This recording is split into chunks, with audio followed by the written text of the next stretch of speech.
নমস্কাৰ বন্ধু বান্ধৱীসকল, আমাৰ পাকঘৰলৈ আপোনালোকক স্বাগতম। এতিয়া লাই শাকৰ বতৰ, লাই শাক নাখালে হ'ব জানো? আজি এটা লাই শাকৰ নতুন ৰেচিপি আপোনালোকৰ মাজলৈ আগবঢ়াই দিছোঁ।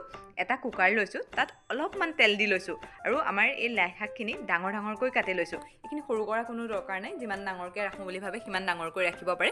এনেকৈ ডাঙৰ ডাঙৰকৈ কাটি লোৱাৰ পাছত দুটা শুকান জলকীয়া দিছোঁ, আপোনালোকে কেঁচা জলকীয়াও দিব পাৰে। দি এয়া আপোনাৰ জিৰা আৰু কালিজিৰা দি দিছোঁ, সেইকেইটা গোন্ধৰ কাৰণে দিছোঁ।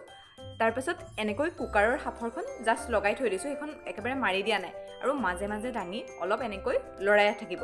মানে আপোনালোকে অকণমান সময় মূৰে মূৰে এবাৰ এবাৰ লৰাই দিব আৰু অকণমান যেতিয়া কমিব, কমাৰ পাছত অলপ নিমখ দিব। প্ৰথমতে নিমখখিনি দি নিদিব, নিমখখিনি চোকা হ'ব তেতিয়া।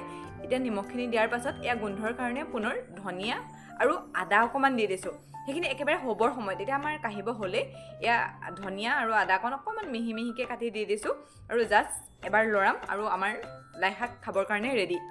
চাওকচোন, আপোনালোকে এবাৰ খাই চাই মোক জনাব। এনেকৈ খালে আপোনালোকে খাবলৈ নিশ্চয় লাই শাক বহুত বেছি ভাল পাব। শেষলৈকে ভিডিঅ'টো চোৱাৰ বাবে আপোনালোকক অশেষ ধন্যবাদ। এনেকুৱা ভিডিঅ' পাই থাকিবলৈ আমাৰ চেনেলটো ছাবস্ক্ৰাইব কৰি দিবচোন। Thank U.